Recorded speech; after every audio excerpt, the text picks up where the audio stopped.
All right, class, we're halfway through the school year, so please settle down, settle down. I'm Alex, your teacher. Did I miss the holiday break? What?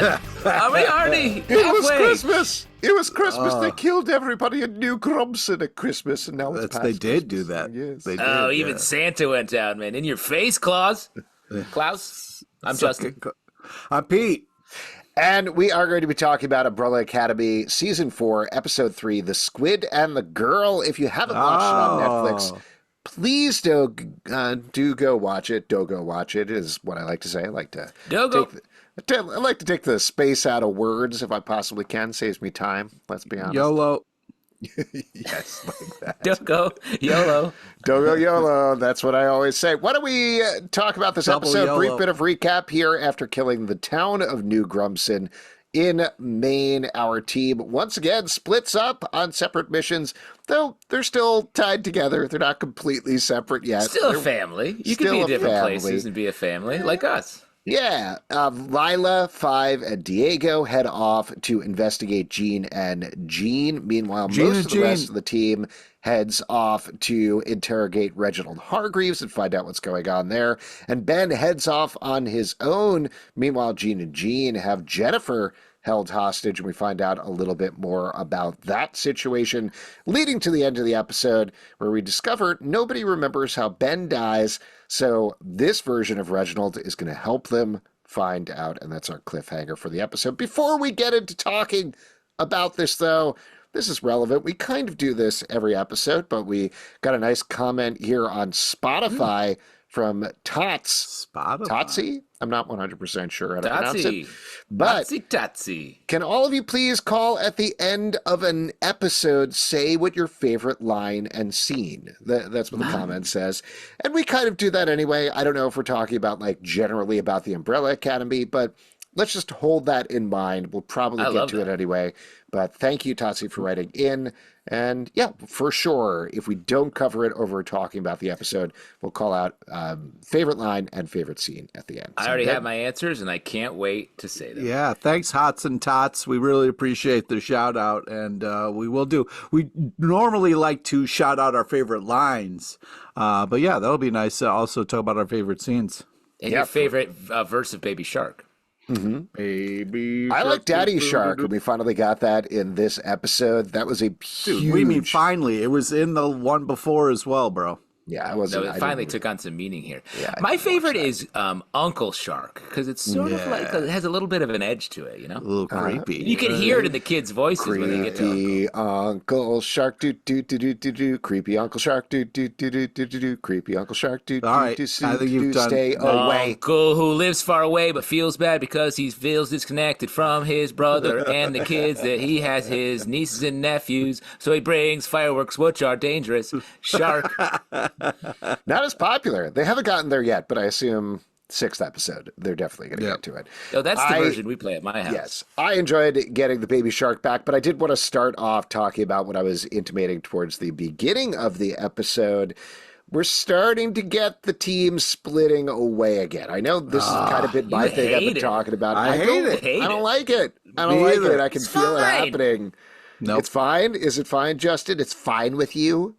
You have to go away so that you can come back together, Alex. It's the beauty of life. You should do it all together. Pete, And you're on my honestly- side here? Oh. Yep. Okay, Yeah, great. I am. Cool. Here's the thing, though. They can't do their separate things unless they separate a little bit. And I actually appreciate the splits here because I really like Diego, Lila, and 5. That's a fun combo. It's a little spicy. Dangerous combo. It's a fucking dangerous combo. I got a lot to talk about that trio. It's fucking heartbreaking. Just before Allison, you go into a brain scrammer, you can't yell things like that at somebody. That's too much. You can. You can yell whatever you want before a brain scramble. It's like the purge. I think What I was going to say is and then you have the Luther Viktor Allison combo, which is the much more controversial, perhaps about to slip off the edge combo.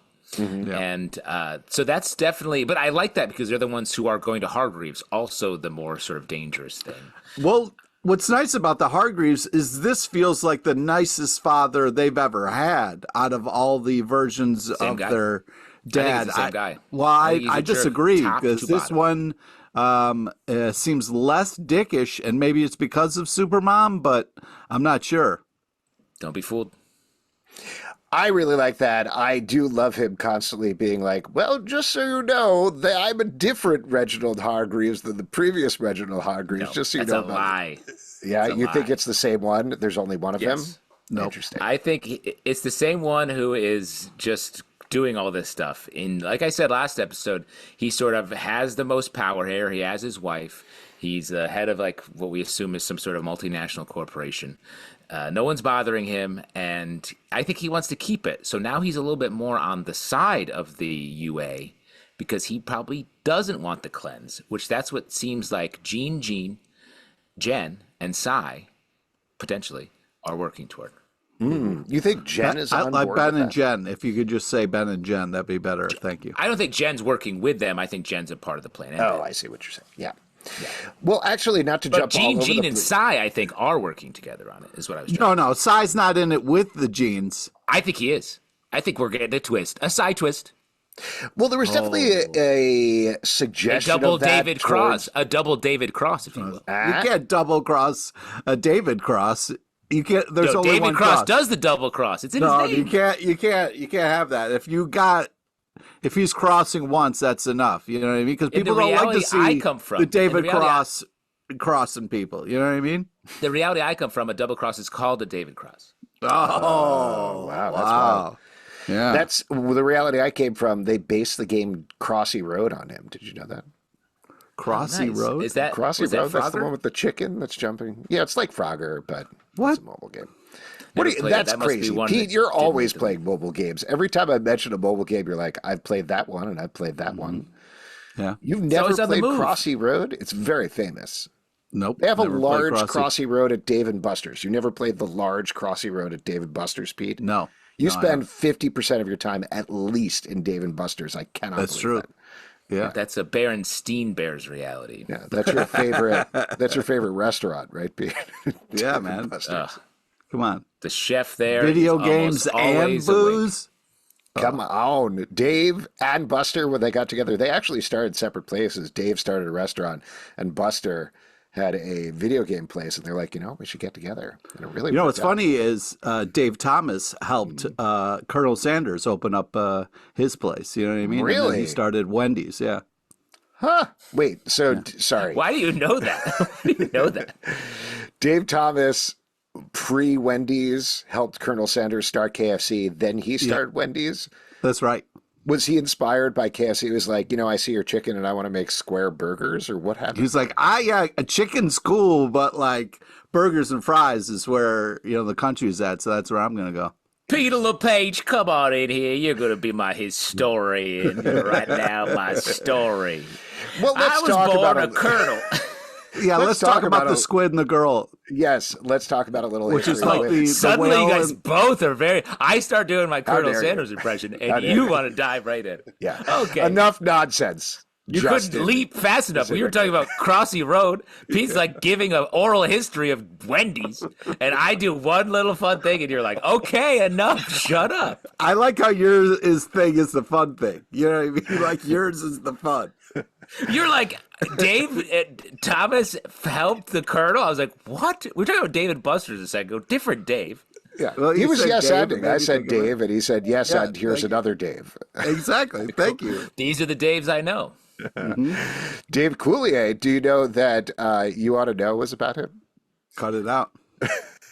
Cut it out of the podcast. Let's talk about Squid. Yeah. Please. Squid and the Girl, let's talk about Squid that and the scene at the Girl. beginning. This is obviously very mysterious. I'm sure we'll get more of this later on. I love but this. This if is you how start off- children are born in this world, is through a squid. I think that's very clear. Instead of a stork, it's a squid. Squid in this. baby. Yeah. Do you think there has anything to do with the fact that it's a squid and Ben is the kraken and a kraken is a giant squid? So you think Yes. Ben birthed Jen, is what you're saying? I mean, that's what happened. That's how with Ben Affleck and Jennifer Lopez got together. That was ridiculous. I was about to say Jennifer Aniston again. God damn it. Dads couldn't do it. Yeah. Like the Thank you. dad joke, and you were like, ah! Two dads fighting over the joke. Your New Balances are flaring up over here. I mean, that's my theory right now. I think particularly because there seems to be a connection between this Ben and Jennifer in the show. They obviously have the dried out squid that they're showing before her. She also doesn't seem to have her memories, which I thought was interesting. So I wonder if that was a Gene and Gene thing. Like if you stay over in their place, they put some kind of memory spell on you or something. No, I feel like she doesn't have her memory because of all of the town, and I got to assume Hargreaves. I got to assume her memory was wiped the same way that our UA squad was wiped. Or maybe I think that's alpaca milk is. No. I don't think. I think Justin is correct here. The implication, without stating it outright, is Reginald Hargreaves when he talks about the memory sheet. He's like, no, I have no idea about anything like that. But he's lurking in the background when Jennifer is a kid and she's birthed by the squid. So I think, yes, he used the same memory machine that the other Reginald Hargreaves used on the Umbrella Academy back in the day after the Jennifer incident. And here he used it on this version of Jennifer. That's why she ended up in that town. That's why she doesn't have the correct memories of her life. He's protecting her, etc. Yes, Pete, you want to jump? I just want to correct you because you said the squid birthed that child, but the squid could have just spit it out. Like it wasn't like it was giving birth to that. Maybe it was just, it was a C-section. They cut it open. Oh, come on. Yeah. It was just think of the calamari. That's calamari bigger than you get at any. Oh, you could calamari for years. You got calamari for life after you catch a squid like that. That's why I was disappointed. Squid never goes bad. You can keep it famously, as we saw. Gene have it up. They probably slice a little bit off now and again. Have some squid. At the Museum of Natural History, you can just reach up and grab the squid there and eat it. It's fresh. You got to bring your own sauce, though. Yeah. That's where the dinosaur chicken nuggets in the Museum of Natural History come from, is they cut little pieces off of the dinosaurs. No, but I always travel with a little marinara, Justin, just to, I know you got it on your belt loop, like some sort of Italian Batman. Hey, do you have anything you would like to check? It's not the first time I've been called the Italian Batman. What are we talking about? Okay. Peter Lapagio.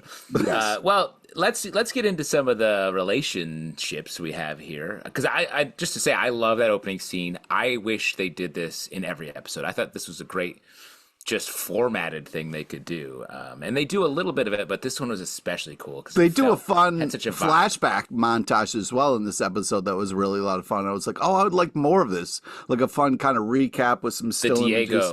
The Diego one, that was really fun. But also at the top here, after the childbirth squid situation. Sorry, can I ask one question before I forget about the Diego montage? Did he give us any new information in there, or was that the joke, I think? That's the fun I think that's the joke. Because to me, it was sort of like a Soderbergh style, like, all right, here's the plan. And it was nothing. It was no plan. It was just stuff we already knew. And a lot of it we had just seen, which I thought was a very meta I was laughing. I thought that was really fun. Very funny. Yeah.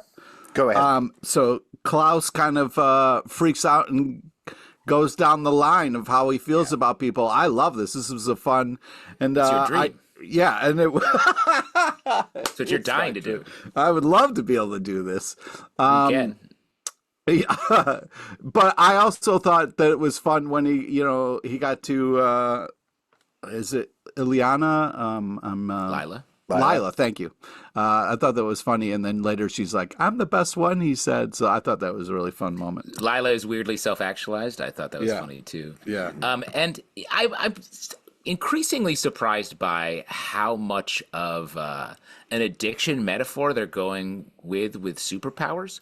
There's a line that I think Five has later, talking about it, spiked us with that janky Ben spiked us with that janky marigold.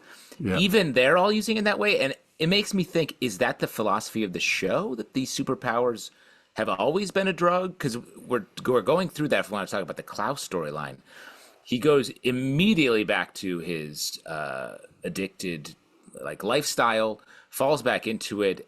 Seems happy-ish when he's floating in his Zen state. Likes that he's immortal here, seemingly, but then is suddenly truly back to his old stuff. Well, I wondered if when he was like, kill me, I was like, oh, I wonder if he can't take this new reality and he wants to die, and didn't know that he wouldn't be coming back. No, I think, like Justin's saying, it's not even necessarily about drugs, because we don't see him using any drugs or drinking here at all. But he did walk away with the TV, and the next time we saw him, he was levitating in the air. So you got to assume, right? I know. This is why I think they're being a little weirdly non-specific with everything that's going on.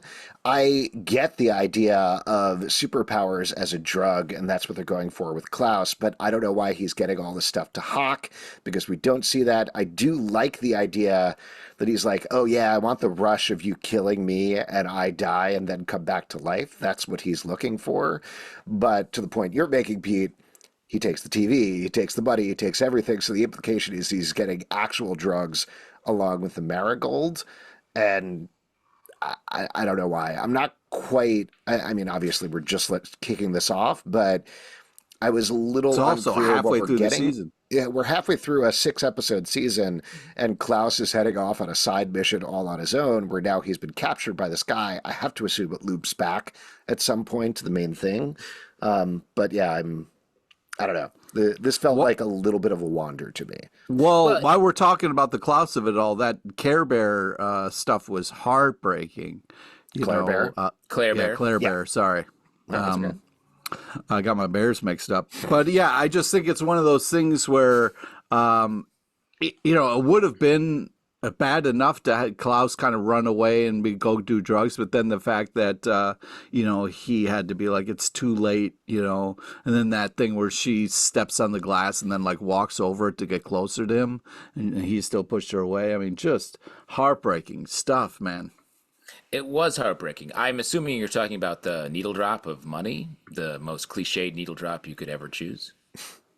Or are you talking about the emotional moments of the scene? I was talking about the emotional beats of that scene of like, the daughter being like, hey, let's talk. And he's like, no, I want to go get fucked up, It was sad, but what was even sadder was the choice of the needle drop money for that time when he was looking. Pete, what did you think of when I thought she the said, saddest when she stepped over the glass to get to him. Like, she's willing to put herself in danger for this guy, and he doesn't give a fuck. You know what I mean? Mm-hmm. That's what did you think about when she said Claire Bear stare? I thought that was very powerful.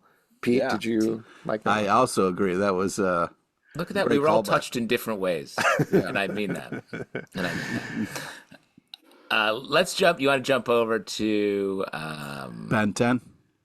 Yeah, Ben. So here's the Ben Jen stuff is just a testament to how careful you have to be with the rash, because it can spread. Yeah. Oh, so instantly. fast. Yeah.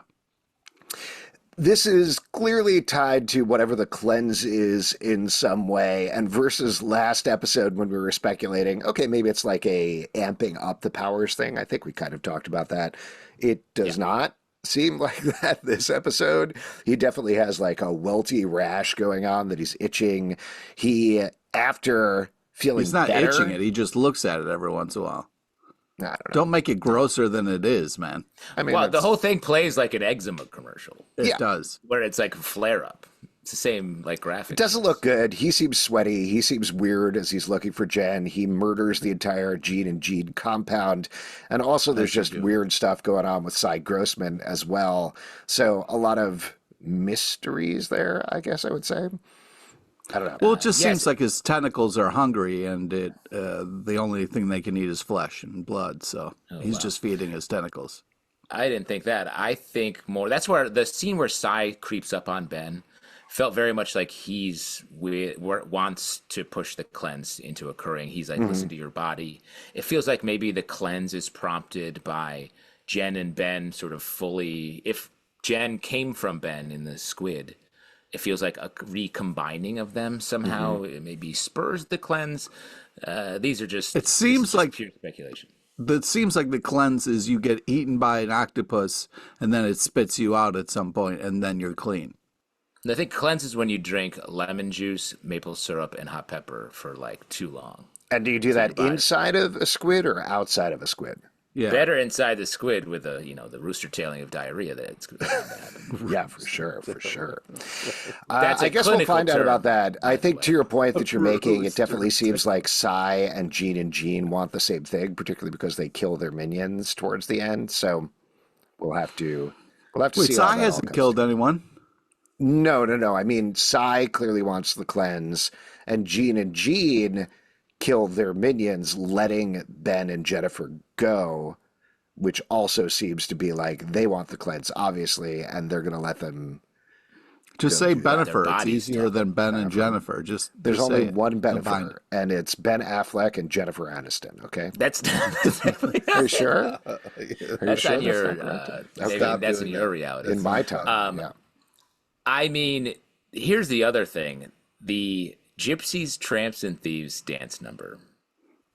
Like, to have the worst needle drop of all time and then maybe the best, just an unnecessary dance number that was fantastic. That should just be. That was a glorious dance number. You want to talk about great dance numbers? I mean, there's the, what's that HBO show with John Cena?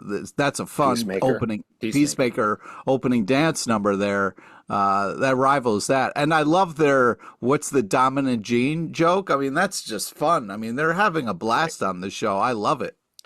Yeah, I agree with that. I'll also note that Steve Blackman, the showrunner, gave a big interview with, I want to say, Hollywood Reporter, maybe, where he said he's wanted to use that needle drop for 4 seasons, and Cher kept saying no until this season, when she was like, yeah, sure. And he's like, wait, are you sure? Can we?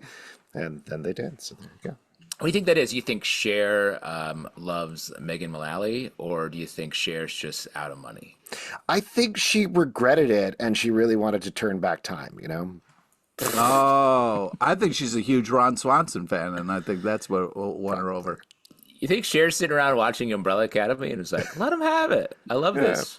This is good. Second season was the strongest so far, but we'll see what happens with the final. I don't think Cher said that. I think Cher has enjoyed different things from each of the seasons. Yeah, she put up a tweet with a lot of weird emojis and strange capitalizations where she was saying that she preferred, generally speaking, the comics by Gerard Way and Gabriel Ba, but she likes how they've adapted it for TV.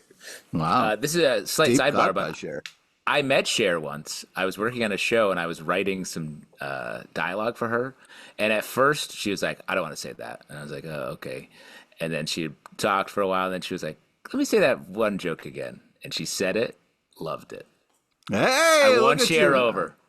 I am a gypsy, a tramp, and a thief. Thank you for sharing. What a Cher bear you Ding! Alex smiles like a Cheshire cat. What else have we got in there? There's so many things that we haven't touched on yet. Let's talk about Diego, Lila, and Five a little bit. I thought, like you guys said, very interesting dynamic here going on between the three of them. Lila and Five definitely seem to be splitting off. Pete, you're nodding your head. No. You love Diego and Lila. I do. I ship them hard, and I'm really worried about their relationship because Lila wants to break it off just before he gets his mind wiped, and that was the worst thing you could say to somebody. The worst thing. I don't just before get a big operation, you're going to go in there and say, hey, I think we should break up. Go fuck yourself. Well, further, I don't get it given the place that Diego and Lila both individually and together are at in this season, because it felt like this mission is the thing that is giving them what they were lacking in their lives. So for her to be like, I don't need you anymore, goodbye, we got to break up our relationship, is a weird big move that doesn't really follow for me. Unless she's trying to make him angry for when he goes in for whatever mind battle is about to happen. That's what I think. I think in this scene they have, they started to make up. They were having good kind of back and forth, Yes, but he was, we see like he's complaining about their relationship and about their life. And she's like, we're doing this big mission. This is what we should be doing. We'll always be parents. and he's stuck in the past. And then she challenges him, fights him, and he goes and like finds out the mystery, the Jennifer incident, all that. So I think she's just pushing him again by making him angry and getting him back, getting his mojo back with a little sort of harsh psychology, I think. Yeah, but also when she was rolling with Five, and then Five's like, yo, we got to get back to Diego. She's like, yo, fuck Diego. Let's go have some fun. I didn't like that at all. Yeah, it is a little flirtatious, I would say, between Lila and Five. Whoa, back up the truck there, bro. Come on, let's not indicate anything. It's a shark van. Yeah, the shark van. I did think it was very fun seeing Five's apocalypse from the first season. That was a fun little, not even Easter egg. And yeah, who's shooting at us? Me. That was fun. Yeah. Good stuff. Good stuff. And I like this subway station. Again, I don't know how it connects to the so many different things that are going on, but it's cool. It's a cool set, and it's a fun device to take them to different timelines and different places. So neat stuff. Interesting thing that Five is taking notes on too. It's not like bigger things. It's like very small, specific things about the subway station, which is interesting. He knows that that's where the devil is in the details. Yes. Can we jump over to Luther, Allison, and Viktor, who go to see Dad? Again, some interesting stuff here. Justin, I was curious to hear from you because you were talking about being a little unclear about Viktor last episode. Viktor states his motivation out loud here. You're not weird. into it. I don't know. Viktor, even though now Viktor is telling us what he wants, it still strikes me as like, what? Everything just feels odd about the Viktor role this season. And like, I understand the sort of like, I wasn't there. There's a lot of that. And that seems to be the sort of original sin that Viktor feels. Like, you guys sidelined me, even though I was the most powerful because of what Hargreaves did. And now Viktor's like, yeah, I'll go into the weird treatment. I was there. And then like Five's like, no, I don't want to. I was like, what? None of this makes any sense, except for they just want Viktor, Allison, and Luther. Or sorry, Viktor, Diego. Is it Viktor, Diego, Allison, and Luther to be under the machine? Yeah. Also, it's interesting because of the Allison Rocky pass that we were talking about, I'm wondering if this whole mind wipe or mind clarity thing will bring anything up that they'll need to kind of talk about as a group. I'd sure hope so. That's how drama works. So it would be great if they do that. That's not to. Yeah, I hope this action has consequences. No, I meant like specifically about the sexual assault stuff and that kind of stuff, not just for the show in general, because they've been kind of walking around that a little bit. And I'm hoping either this wipes it and we don't have to deal with it, or they'll kind of be more mature about it and try to deal with it. Yeah, well, I think again. Like a lot of, oh, go ahead, Justin. I would say like a lot of families, I feel like they're just sort of not dealing with some stuff. Do we have mom in place here, and we don't deal with any of the Diego mom stuff as well? And it feels like we're not going to. Yeah, it's a different mom though. Like, it's not his mom, so he's not connected to this new lady, Abigail. Isn't it Hargreaves. The same? No, it's a different actress. No, it's a different actress. Yeah. Well, but it's meant not to be the same. robot made mom. No, they're different. Isn't the robot was based on the mom though? Yeah, but this is a different mom. It's not the same. Not meant to be the same person. No. The robot's not based on this mom. I don't think so.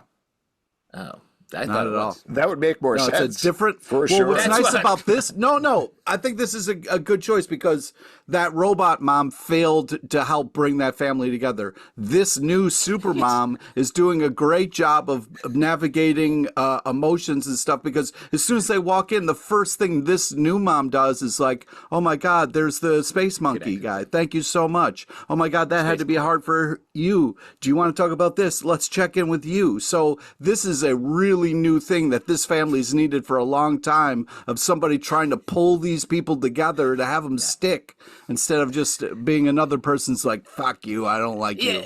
Yeah, I guess you can rely on a human to understand humans rather than a robot. I guess that's why my Roomba didn't fix my divorce. I was hoping the Roomba would come through and fix my marriage. But did you get the Roomba divorce fixer, or do you just get a normal Roomba? Because Is that a plug-in? Yeah, it's a plug-in. Yeah. It's an adaptation. It's an upgrade you got to get for it. You clean up so many other things. Why won't you clean up this mess? kicking the Roomba as I pack my stuff.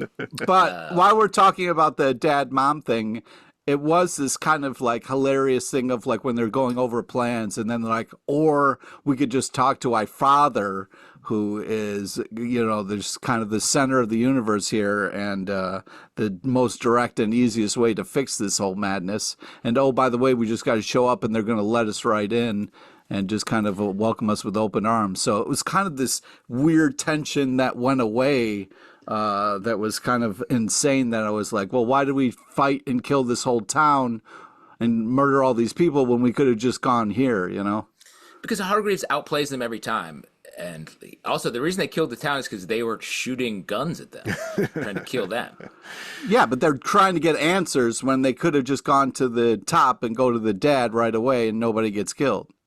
But they didn't know. What? They didn't know that Hargreaves was connected to the town until the very end of that attack when they saw whatever it was, Hargreaves Security Forces or something like that on the shoulder pad. Hargreaves Industries. You would think, though, after cool all these different timelines, you would know your dad would still be at the front of it. Anyways, yeah, I did think that the violin playing by the mom was a nice nod to not only the first season but also the comic books and that kind of thing. So I thought that was a fun kind of just, ooh, yeah, if you know, and she was wearing all white, which was, also very much taken from the comics. So that was cool. Yeah. Yeah. Any other moments from the episode? Other things we should talk about? I'll mention we haven't talked about alpaca milk yet. That was very tiny fun. Teats, baby. Tiny teats. Is that real? Is alpaca milk real, or was that just kind of like a? Well, you can actually milk anything with nipples. Oh, Did you know that? Christ. Yeah. Pete, I can't believe you. I got into nipples. Can you milk me? Thank you. That's good. You are the most Fokker amongst us, Pete. Hey, how dare you? That's a compliment. You're Bobby D.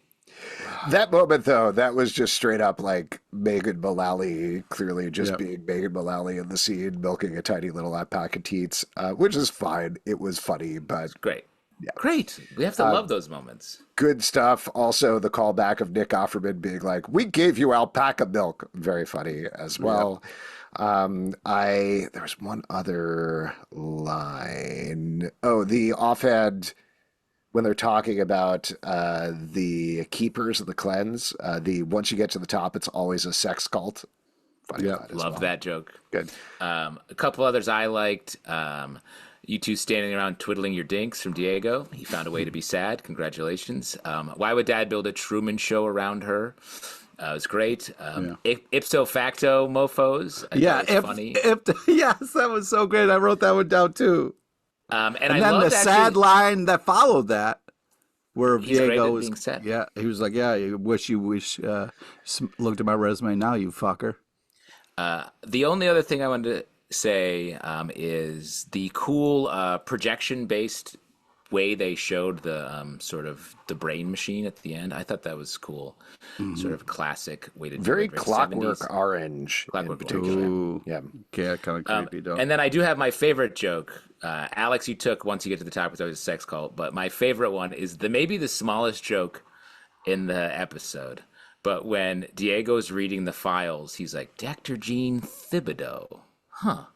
And it's clearly Thibodeau. He just doesn't know how to say it. Good, very funny Diego episode in particular. Shall we go to our last... Oh, you have more things you want to read off, Pete. Go ahead. Well, yeah, just for as far as great lines, they were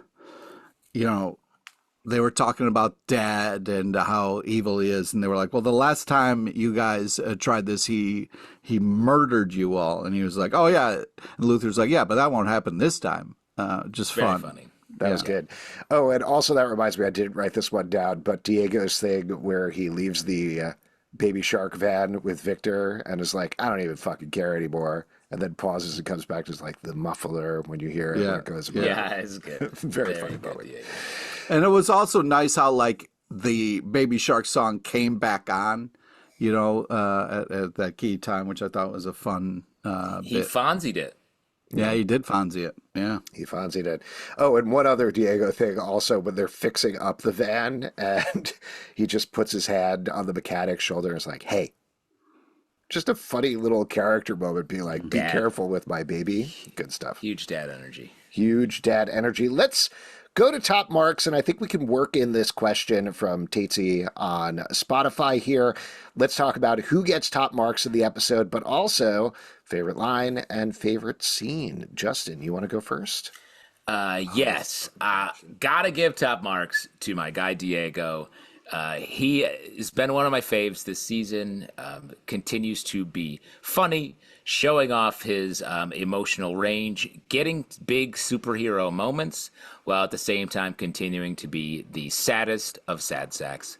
So give it up for Diego. Come on, dude. Don't call him a sad sack, dude. He's a sack. And that's like the rest of us, man. You know what I mean? Come on, dude. Yeah, we're all sad sacks. How about that? We're piss bottle brothers full of sad pee sacks. Okay? That's the way we are.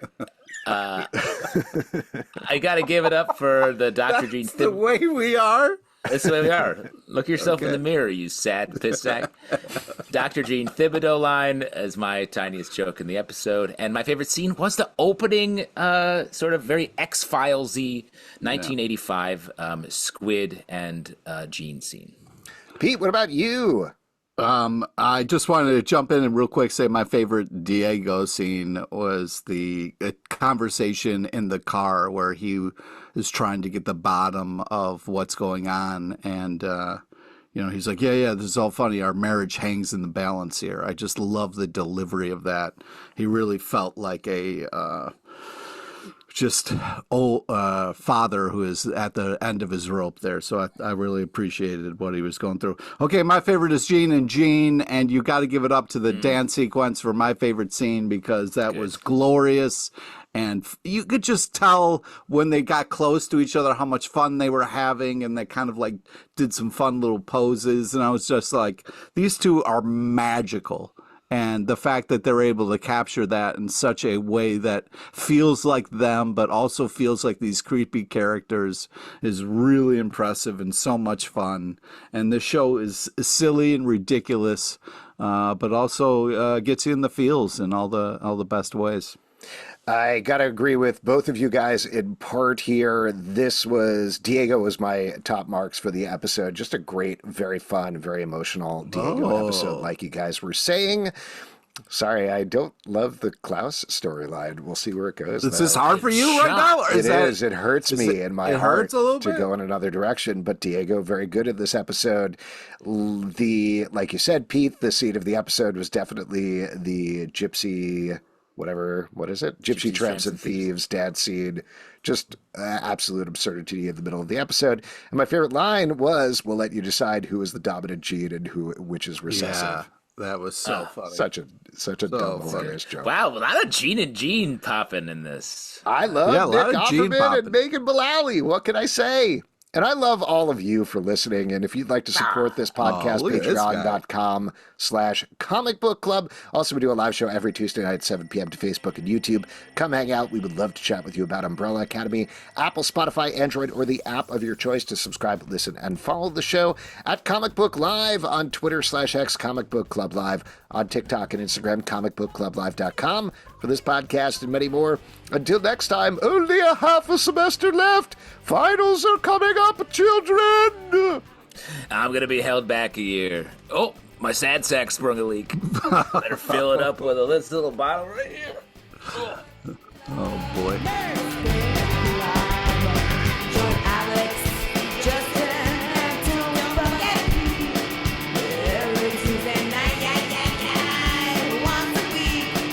Blow your